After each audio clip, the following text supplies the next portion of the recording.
And no believe said in the public space. Yeah. You have polling agents. You have police officers. You have voters who are keen to vote. And you think that I will influence them in that public space. If I were to influence them, do you think that I would do it in that public space? No, the manner in which it was. No, I'm saying that if I wanted to influence them, do you think that I would have done that in the public space? So what was it? That's what I'm saying, that when I'm done, I will talk about. But what I want to put on record is that I have not bribed anybody, I have not influenced anybody to vote or to do anything untoward for my candidate. You're welcome back. This is Newsfile. It's your most authoritative news analysis platform. And here on Newsfile, as always, we put Ghana first. Joining us for this next segment, looking at the development that happened at the Ejisu By-Election on Tuesday. Dr. Chue Champong is still on. Abraham Maliba, who is the NDC's Director of Conflict Resolution, is also here. We are joined by Richard Ahiagba, who is Director of Communications of the New Patriotic Party, and Dr. Srebo Kweku, who is Director, Electoral Services at the Electoral Commission. Gentlemen, thank you so very much for making time to join us. Right. On this matter also, the questions that are being raised is that, Richard, your candidate, let's deal with the election itself first, before the outcome of the election, before the other issue that took the shine of the elections. Your candidate had in excess of 27,000 votes, won by 55.8%, right. And then the independent candidate, the former MP, also Eduome, made 21,000 plus, 43.3 plus percent. And he was, as we understand, sort of sponsored by Alan Tremanting or the Movement for Change, or that he identifies himself with the butterfly.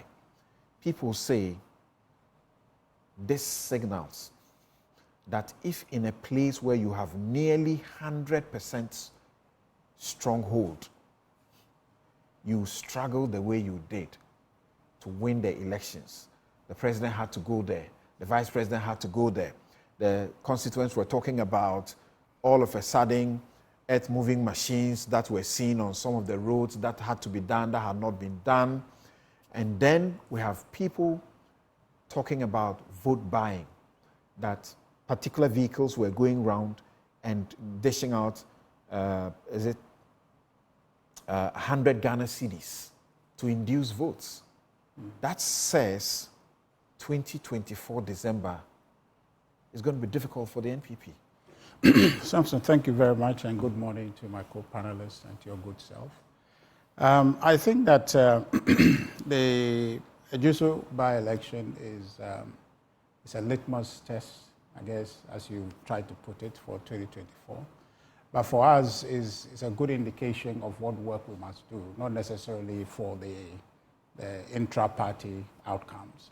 That we need to intensify the reconciliation work that our party has started.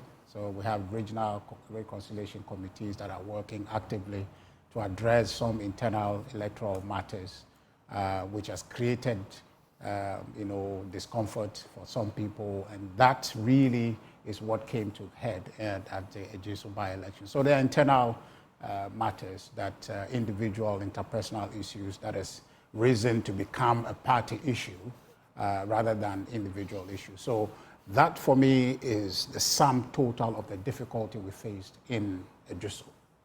It is completely and entirely distinct from an interparty electoral calculations for the party. If the elections 2024 were held today in Ejisu, the New Patriotic Party would win, as expected. The reason, quite simply, being, if you're looking at the outcome of the by-election, Mr. Eduomi campaigned as a New Patriotic Party member. That's what he did. He didn't campaign as an NDC or as any other political party member, but he campaigned as NDC, NPP. And so therefore, the vote he got, quite simply, if you add to what NPP candidate Kwabena Boateng got, I think a total of about 99 or so % of the vote went to a New Patriotic Party. So that's how you need to process that. And the calculation of the difficulty of him having gotten a vote really is one and the same MPP vote. So there's no difficulty there as in terms of inter-party election in December versus NDC or any other political party, the New Patriotic Party who struggled and Ejisu. What that gives us to do, the indication for us in Ejisu is that we have work to do internally. And if you heard our national chairman talked about even to the extent of talking to Eduomi to realize that he must come home. And I think that that's the groundwork that we must do in all regions, but most especially in the Ashanti region, to reconcile and bring our troops back home and identify that what exists internally are interpersonal issues that must not be made to become a party issue that potentially could affect the party's prospect in 2024. So I guarantee you that before that day happens when the EC allows all of us to vote on the 7th, those matters will be done and dusted, and the New Patriotic Party will move strongly with expected victory in Ashanti region, starting from Ashanti region. Right. The CODEO, the Coalition of Domestic Election Observers, have issued a statement, and they feel that the developments in Ejisu are very worrying and something ought to be done. They speak about the MP caught on video, which we get to shortly, but they also speak about where voters are seen and captured on camera showing 100 Ghana cedis, and they are pointing to somebody belonging to the NPP in a white vehicle who was the one going around and distributing those monies.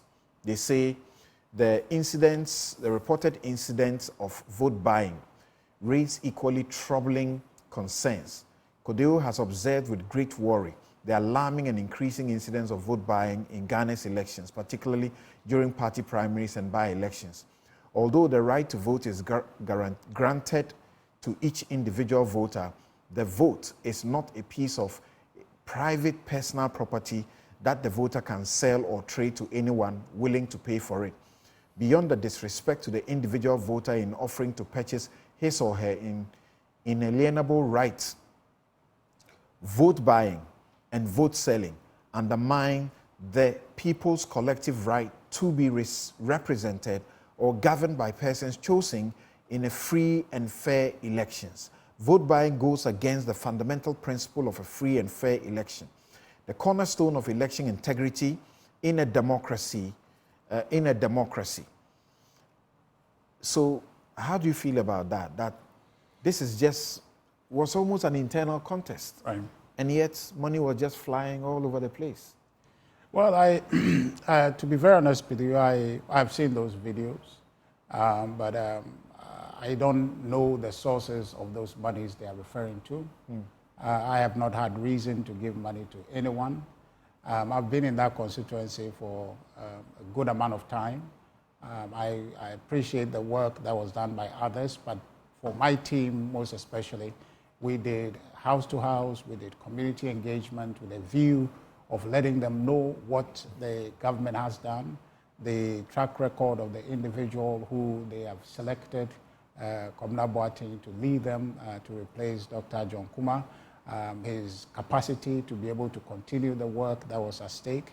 And I thought that the feedback we were getting was clear. And mind you, this is our constituency to win. And so we invested considerably for purposes of winning the election. Now, I don't see the place where we would have done all that work only to want to use money to induce people's votes. What I know may, in some cases, be considered will be, transportation, providing transport to bring people back and forth, especially the aged. But that is not what is being published by, in social media to have happened. But these monies that people are saying, I don't think that the party had any plans to do that. The party didn't organize anything to do that. Now, if individuals did that out of their own volition, that is not sanctioned. The track record of our party. We believe in one man, one vote. So any facilitation that will go against the proper conduct of election, I don't think that the party will sanction. And so, to the extent that these things remain social media, not social media, evidence. Our reporters actually captured the voters. Yes, I'm saying that, but then they didn't say Richard gave it to me, right? They say somebody gave it to them. Who is that person? We don't know who. And it could well be these people posturing, because this political environment is festered with all sorts of machinations. So individuals could come up from the woodwork and do this and go and take this camera. I can tell you that similar things happen in Asinov, where people are saying, "Oh, we're flashing money up." They pointed to someone in a white vehicle who is a government official.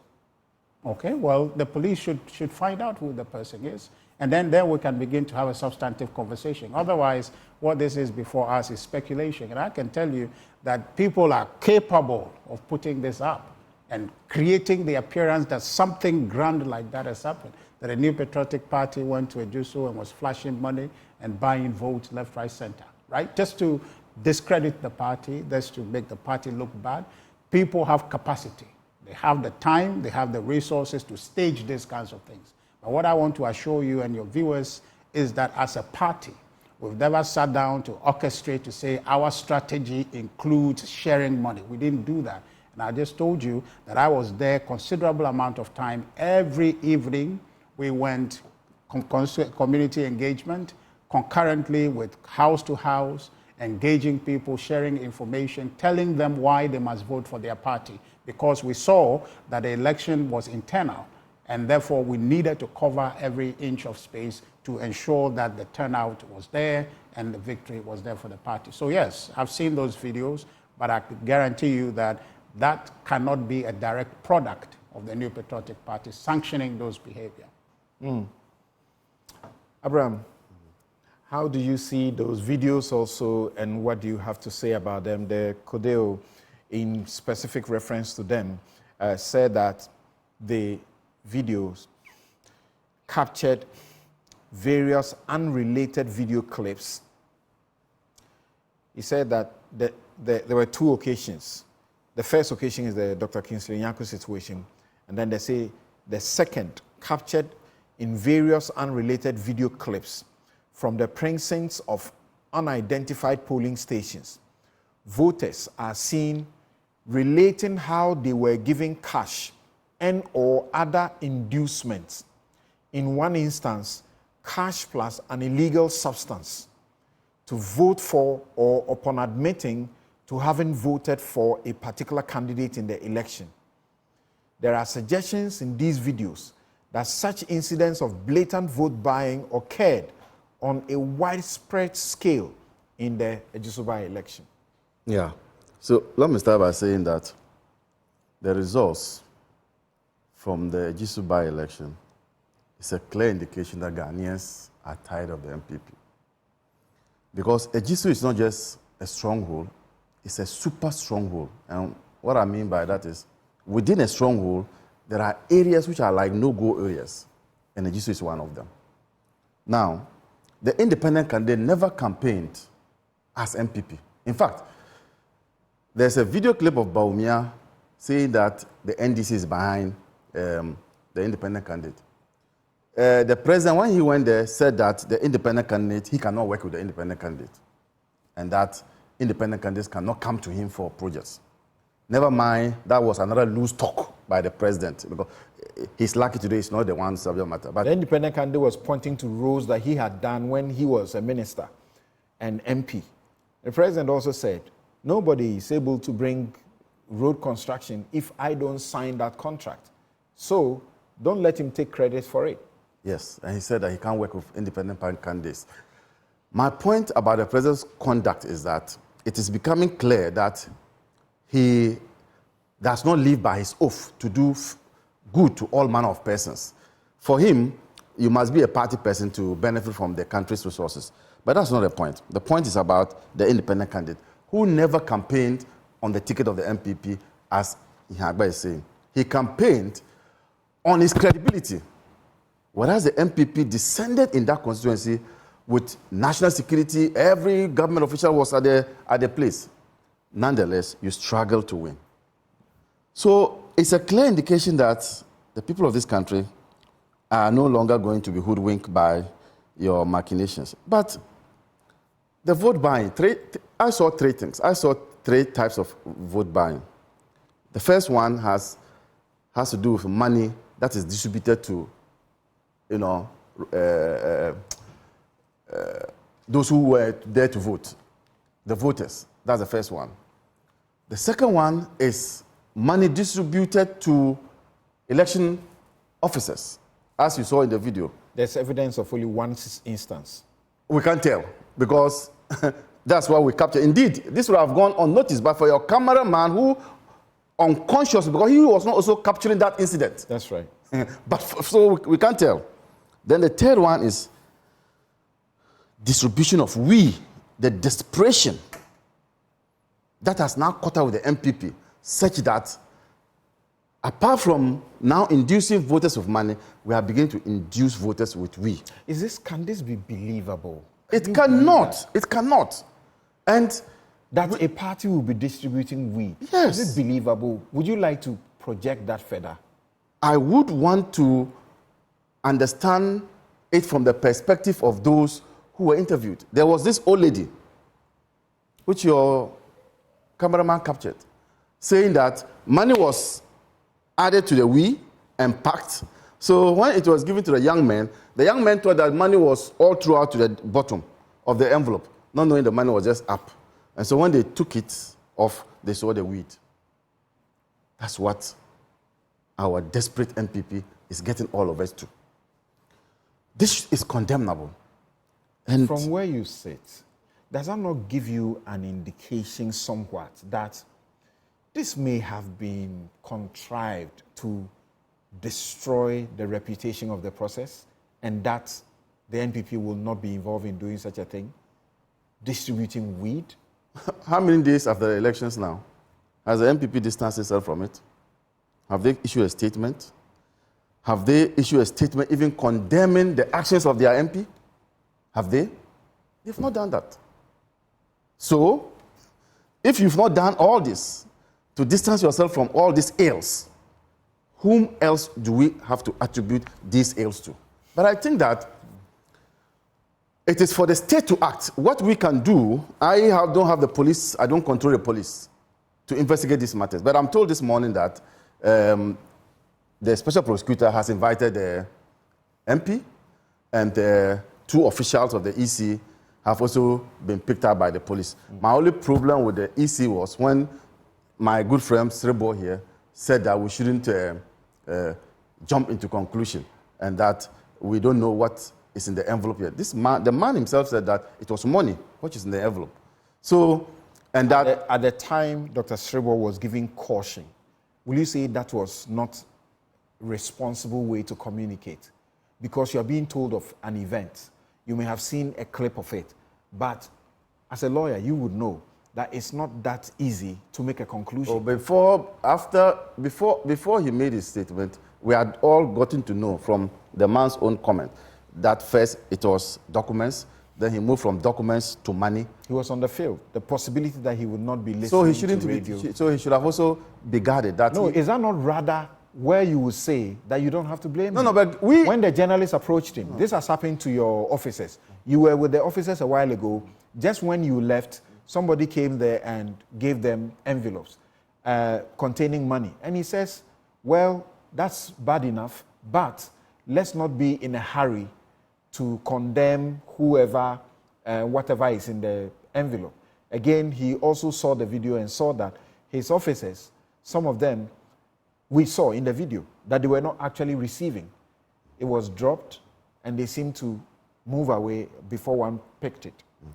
So he himself shouldn't have said that those of us who knew that was money should be circumspect. How are we going to be circumspect when we knew it was money? He hadn't seen it. Yes.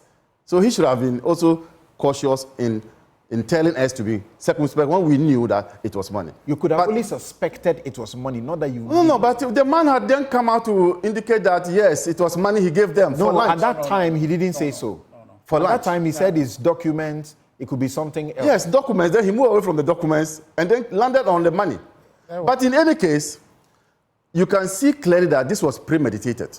It wasn't about money because these were packed in envelopes. And we don't move along with money packed in envelope in our pockets. What happened to a 50 cedis note to buy lunch? What happened to a 20 cedis note to buy lunch? But how do you give bulky sums of money in an envelope to say that was lunch? So clearly, it was corruption. Since you have gone there, Richard, what do you have to say about that? It was corruption and what do you also have to say about that particular officers. incident? Yeah, to be very honest with you, I think I appreciate your questioning because I think he responded after the EC report came out to indicate what was happening there. So truly, I concede that the look and feel of that video, okay, tells you that something is afoot. And if you look at it ordinarily, you come to that conclusion. But if you then take a moment to examine it and say, okay, well, given the skepticism, now let me look at it objectively and see what is happening. You see an individual who gave, people he'd been chatting with about what the process has been, if things were going all right and all of that, which is the standard questioning if we go monitoring. And on the basis of their chat, maybe establishes that they are not eating at the time, and so therefore, so take this. You could, in shedding your skepticism, understand that probably it's okay to have done that, or it's reasonable for him to have done that. Though you won't do it, I won't do it, given the general environment.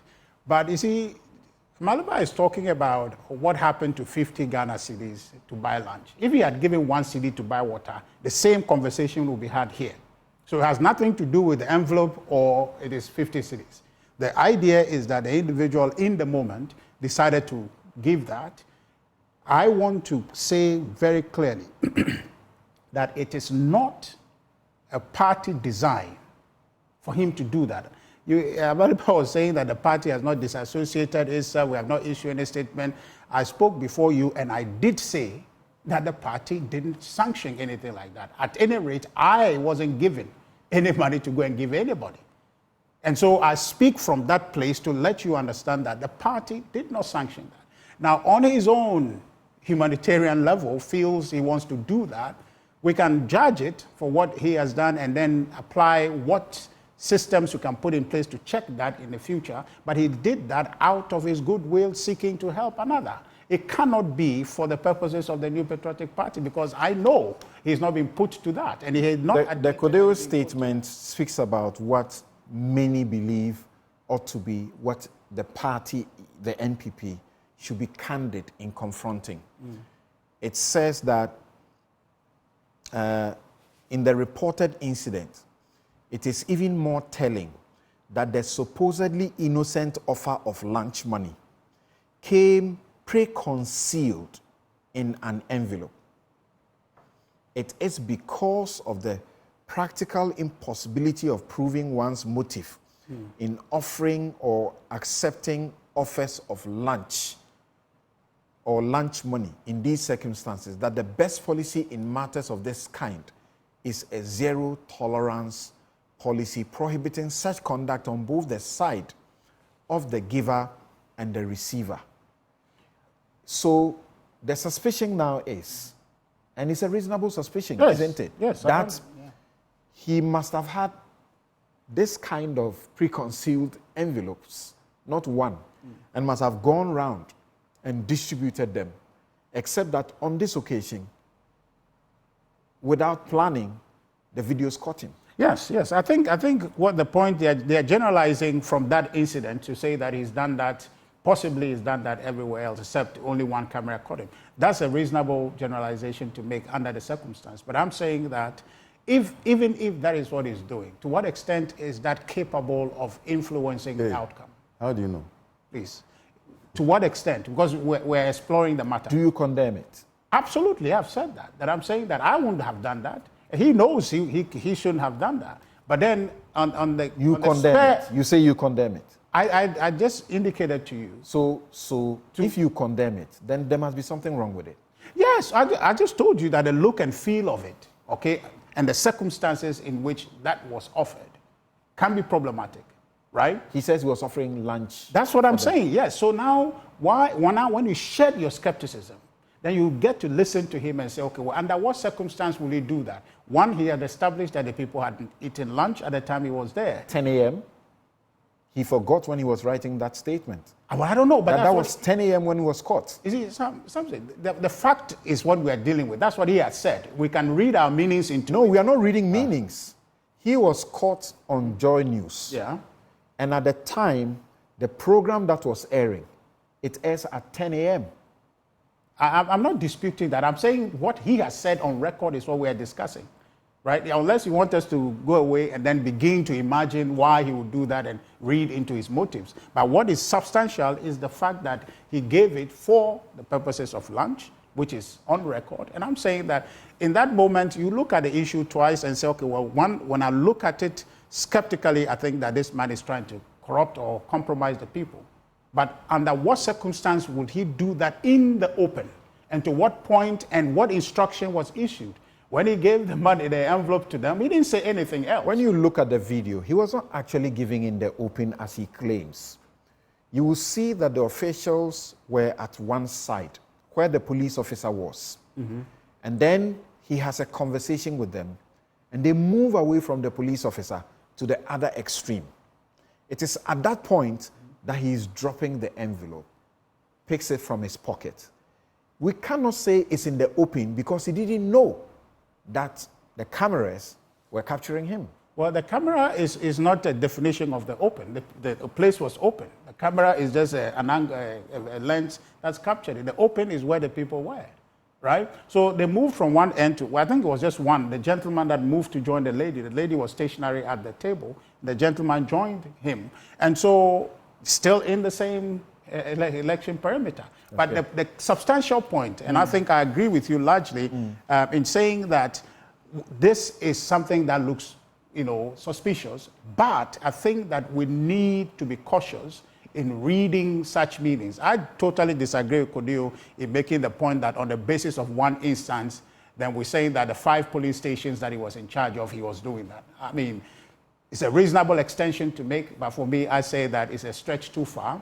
Let's understand that, yes, under certain human circumstances, one will want to be generous, and he had stated, to the extent that we can't read his mind, we can't plug in and decode what his real intent were. Have you ever been part of election monitoring and you got to election officers and felt like giving the officers lunch? You've done that before? I have not done that before. You won't do that, will you?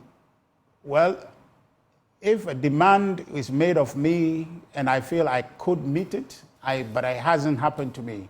Now, because it hasn't happened to me, or none of us here have done it before, we cannot say that it's not possible. Okay. That under the circumstance, just one quick second, under the circumstance, what he felt, what sympathy or what connection he felt with them to want to do that to these 2 individuals, that for me is a matter under investigation. So I think the full fact will be available for us. Dr. Sribo Kweku, Kodeo says they applaud the Electoral Commission for acting swiftly once you became aware of the incident by withdrawing the 2 officials for further involvement in the conduct of the elections, initiating an internal investigation of the incident, and referring the matter to the Ghana Police Service for further investigations. However, they are urging you to issue a strict directive with appropriate sanctions to implement a zero-tolerance policy against offering lunch money or other gifts to election officials or election officials accepting such offers or gifts in the course of performing their duties. What do you say? Thank you, Samson, and regards to your listeners and my colleagues. I will first want to respond to Mr. Amariba's disagreement with me. Now, at the time that I was, incidentally, I was the one who, the journalist, followed to that center. Right. So according to him, it was just about 5 minutes after I have left that the incident took place. Now, at the time that so immediately he came to me, and I got the opportunity to watch the video. And if you look at the video at that time, you read that it was dropped onto the table. You did not see our officers picking it. So I said that we should not be in a hurry to judge, because at that time, when it was put on the table, did they pick it or they did not? If they picked it, what was the content? We didn't know all these things. So we said, okay, let's go and replace them. And you know, when in the heat of election, anything that you do, it attracts attention. So let's replace them. Let's finish with the election, then we'll investigate the matter. It was later that we got to know that when our regional editor went, that they said that when it was dropped, they took it. And it said it was money for lunch. And you told the public that also? Exactly. So I don't know, at that time that I was speaking, and to be frank with you, if I look at the video, it's difficult for you at that time to know whether it was an envelope, whether it was a handkerchief. You couldn't just draw. So I said that it will be investigated. So we should not be in a hurry. Because sitting here, I would have been happier if they did not pick the envelope. Right? The hand was stretched. They didn't receive it. It was dropped. So if at that time they had not picked it, the man had gone for his own envelope, commission would have been exonerated. But it followed at the later, they went and took it. So that's what it was. So at that time that I was making my statement, I said, don't preempt the investigation and let us know what has transpired. So now we know the story, and that was the election was held on Tuesday when they passed at the office, and I went and met the OSP people there, interrogating our people. So it means that the interrogation is going on. So personally, I'm not happy with the way we are discussing issues and that. When you do that, people will begin to change their statement and other things. So at the end of the day, you may not get to the root of the issue. That's why we were thinking that we should have allowed the professional people to handle it instead of come out with our judgments and the rest. Right. So it is upon the strength of that. This MP, did he have permission to go into that perimeter and to have ex parte communications with the officers? What we did is that normally when we are doing elections, we give the parties accreditation as agents. Right. Then we give observers. But what we are expecting is that I will go and meet my people, talk to them about how the exercise is going on. So if there are any anomalies that we can rectify, we do. We expect that the parties have also sent their agents to the centers. So they should also be interacting with them. So that when we are doing something wrong or anything is going on, they can also inform their superiors. So when we finish, it will interest you to know that when we finish the collation and we finish the results, it is not the agents who came to endorse the constituency results. It is the party executives. So based on whatever they have also observed, that's what they will endorse. And all those who endorsed the final results were more of But you've not answered the question. He says, did he have permission to be there? That's what I said. That we can go and talk to our people. The observers, because they have the accreditation, they can also go and talk to their agents. Because the agents are also there. How do you feel when it is said, and people also feel, sometimes you are not treating your officials as you ought to, and they become vulnerable. Yeah. And this is what this MP is playing up, that you haven't fed them, so they were hungry at 10 a.m. I believe you yourself, you said that at the time. Normally, we don't give them food. No, we don't. What we say that everything that we give them is consolidated. So they should prepare themselves. It's a one-day activity. Prepare themselves and go and perform their activities. Then when they finish and we give them the money, it will have included everything. We've heard time on our number that they say they have not been paid after the exercise. At the end of the day, they are paid. That's not the matter. That is it. That's part of it. That's not Kodeo's suggestion, are you taking it, that you should issue zero tolerance policy directives to the officials? That is exactly the reason why they did not pick it. Because they know that the commission will not tolerate it. That's why they did not pick it. But off camera or off view, then They because it has been put over there, so they pick. If you had not been warning them, I believe when he stretched the hand, they would have picked it. So anybody who works with the commission knows that they are not supposed to be picking anything from this. But you know, if in the view of people, in the public view, right, you behave correctly, but behind the scene, it's a different ballgame. All right, quickly, Dr. Theo Champong, what do you have to say about the developments there? First, about the NPP having, of course, it was a high-stakes elections, because that one particular constituency could have determined what parliament becomes, majority or minority. So it was important to them. How they all went in there, and the outcome suggesting, as Richard also admits, that they have issues that they need to attend to. Does it give you some, you know, as it were, insights into December? And what do you expect to be done to this MP and the vote buying issues? Yeah, as for the MP and the vote buying issues, I think it's under investigation. So let's leave that at that. But I support the Kodio call for the EC to come up with some zero tolerance policy regarding the conduct of their officers and things like that. I think that's a progressive step forward. But to the more interesting and substantive sort of political issues, I mean, yes, Ejisu is a super important bellwether in terms of how things are likely to play out into December of this year.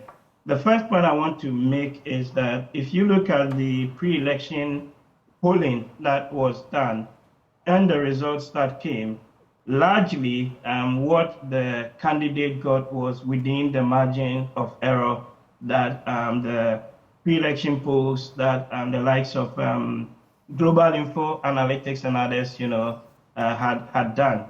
But I think what's even more interesting for me, and which Richard alludes to, is the fact that there are divisions within the party, and there are issues, particularly in some aspects of the Ashanti region, which is going to be a core voting bloc for the party come December of this year.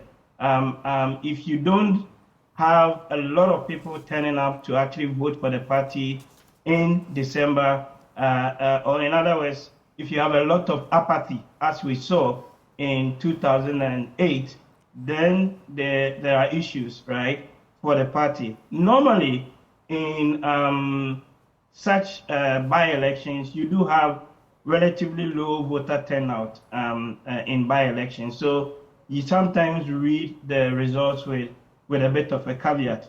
But I think what's really interesting for me when you unpack the numbers further, vis-a-vis what the Adionum got when he got elected as an MP, and then what the late John Kuma also got, and you do the trend analysis and all, it doesn't speak that great. It tells me that there are a lot of frustrations, there's a lot of anger, and many of the ordinary citizens in some of these core strongholds actually feel that they have not fully benefited from their party, quote and unquote, right, being in power.